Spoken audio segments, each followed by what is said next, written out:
کۆبوونەوەی تاقانەکانی هەڵەبجە و ڕێکخراوی مافی مرۆڤی جیهانی ئەریزۆنایە.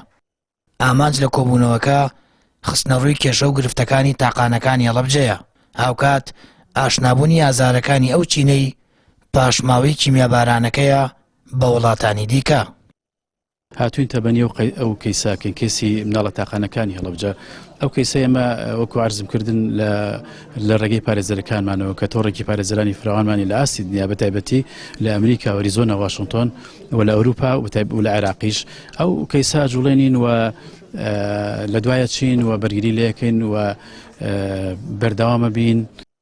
تاقانەکانی کیمیاباران ڕۆژانە ژیان لەگەڵ ئازار و بێکەسیدا بەسەر دەبن، بۆیە داواکارە ناوەڕی باشتریان لێ بدرێتەوە و پەرلەمان پرۆژە یاساکانی تایبەت بە تاقانەکانی جینۆساید پەسەند بکات.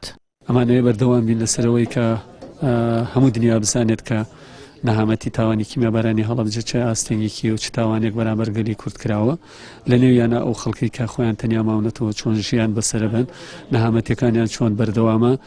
ئێمە باوەڕمان وایە کە هیچی و توێژێک بە تاقانەکان معاناتیان نییە، هەم نەخۆشن، هەمباری دەرونی زۆربیان نە ئاساییە، هەم لە ژیانێکی بێکەسی زۆر خراپە ژیانە بەنەسەر.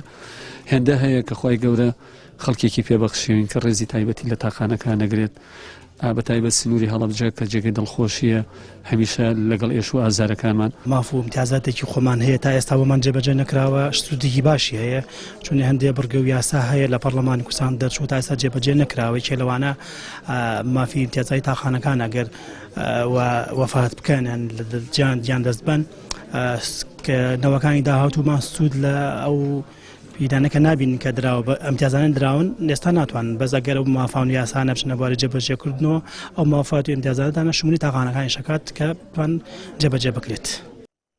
لە هەرێمی کوردستان 63 تاقانەی جینۆسایدەیە و 30 لەو تاقانانە لە هەڵەبجەن و تەواوی کە سوکاریان لە کیمیابارانەکە شەهید بوون، بەڵام تا ئێستا حکوومەتی هەرێم بەپێی پێویست ئاوەڕی لە ژیانی ئەوان نەداوەتەوە و هێندەی بارتەقای ئازار و لەدەستدانی ئازیزانیان خزمەت نەکراون و کێشە و گرفتەکانیان لەلایەن پەرلەمان و حکوومەتەوە چارەسەر نەکراوە.